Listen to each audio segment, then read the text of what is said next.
Hey everybody, Pete Werner with DCLFan.com, your source for Disney Cruise news and reviews. And we are here on board the Disney Dream, having our dinner tonight in Enchanted Garden, Deck 2, midship.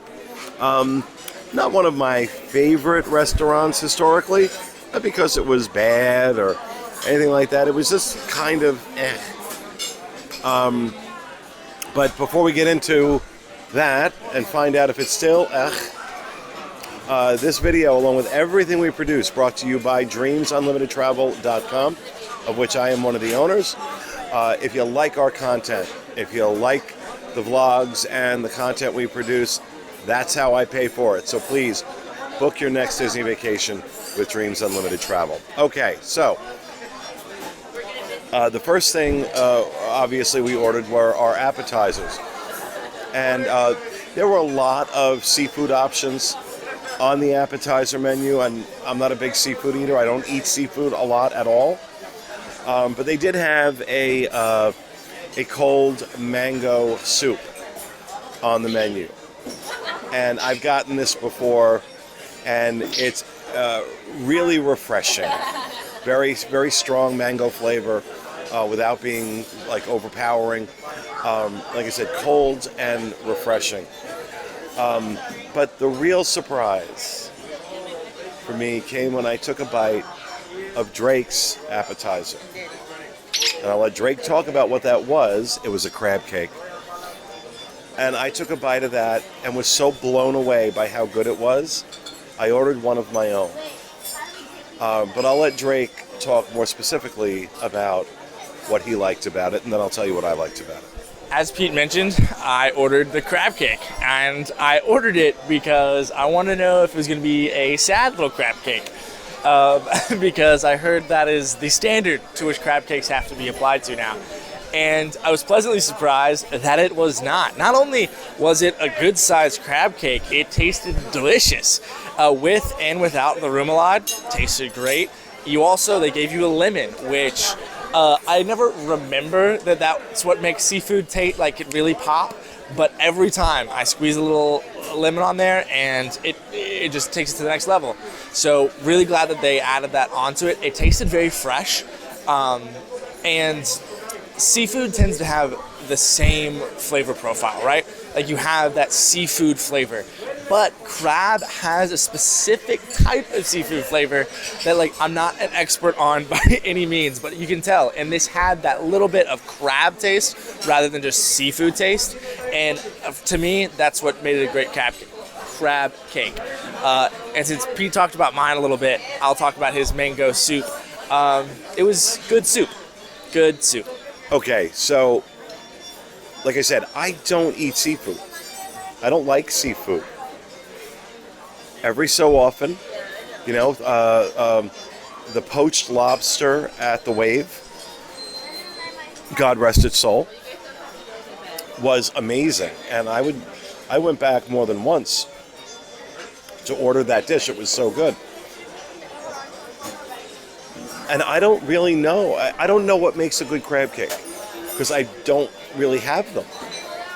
All I know is that it had this wonderful, crunchy breading shell on the outside. And, you know, obviously you could taste some seafood, but it was not overpowering. It wasn't fishy. It wasn't... And I just thought it was so flavorful. The really nice Cajun remoulade that came with it accented it perfectly. And I was really surprised. I was really, really surprised.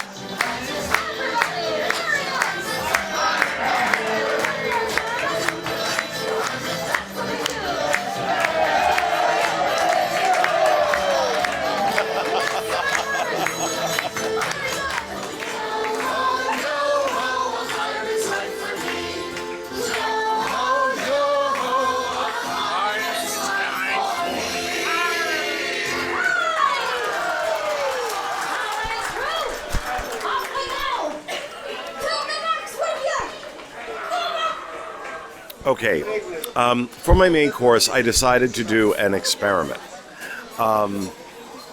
So if you watch the Palo review, you know that I ordered the ossobuco and was, let's just say, very underwhelmed.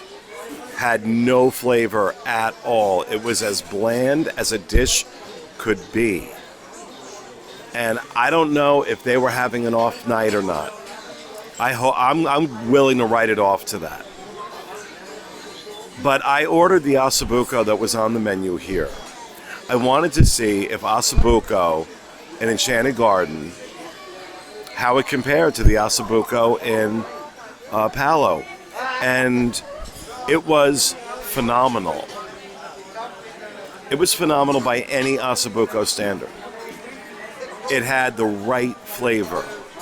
Ossobuco is supposed to be a meat flavor, and you're supposed to get that strong. There should always be some kind of dark gravy with an ossobuco. That's how I'm used to getting it. Like the ossobuco in Palo, this was perfectly prepared. It was fall off the bone. It came apart in your fork. Had a very nice beef-based gravy. Came with string beans and mashed potatoes. String beans were fresh, and I got to be honest, I can't believe I'm saying this about a Disney cruise restaurant, because it's not always like that. This dish was fantastic, and the other big difference is because I ordered it a la carte from Palo last night. I paid $22 for that ossobuco. Got a better one down here, included with the price of my cruise. I'm not a fan of the a la carte. I was willing to give it a try. He came, he saw, he left. But so far, this meal here, I've been very, very pleased. Very pleased. I ordered Jack's Seafood Treasures, and right off the bat, I'm gonna call them out that my friend Jack would be upset, because it should be Captain Jack's Sea Treasures. Just saying, if you wanna use his name, call him by his proper name. But that's neither here nor there. If you want just a standard pasta dish, go ahead and go for this. It doesn't have a strong seafood flavor. The shrimp, it's good shrimp. But it's not overwhelmingly seafood. If you are a seafood enthusiast and you want that strong seafood flavor, I didn't try everything on the menu, so I can't recommend something, but this isn't it. It's not strong. The sauce doesn't have a lot of that. It's a very middle of the road. It was a good pasta dish. The pasta was well done. But overall, I wish the sauce in the pasta had something more unique about it. It felt very like a standard sauce. Overall, a good dish, but if you're a hardcore seafood person, this isn't going to be the dish that you're going to want to go for. It's more for the people who want a pasta dish with a little bit of that seafood flair. All right, so for dessert, I ordered macadamia nut, like a turtle cheesecake.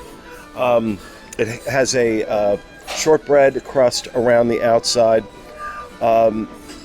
It's perfectly fine cheesecake. It's a little over the top with the syrup on it and stuff. It's like cheesecake doesn't need that much help, but it's a nice dessert. It's a nice dessert. And overall, for me, a very nice, lovely meal. And we got to give a shout out to our servers, Dino and Willis. Dino's from Peru. Willis is from, I think he's from Indonesia. Wonderful servers. And I got to be honest, I'm really impressed, generally speaking, with where the dining rooms, the regular dining rooms are right now on this ship. I'm really impressed. But let's hear what Drake has to say about his dessert. So I got the rum chocolate cake, staying in line with making Captain Jack Sparrow proud. Though I don't know whether it was I took a shot of Zambuca, and so, had that strong shock. If any of y'all have had it, you know exactly what I'm talking about. I've had Zambuca. Perfect. or what. His first time. It was my first time, and definitely understand what they mean by licorice. And I loved the dessert. I loved the chocolate. It had a raspberry jam top that had a lot of flavor, really zinged. But I was like, he told me it was soaked in rum and it was overpowering, and I'm not tasting it. I was like, oh, I guess I got a bad piece. And then Pete smelled it and was like, whoa, that's a lot of rum. So I'm not sure if I have a problem or not, but maybe you could come and try it and let me know if maybe I need to,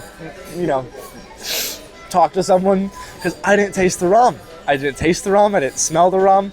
So please come and have it and let me know.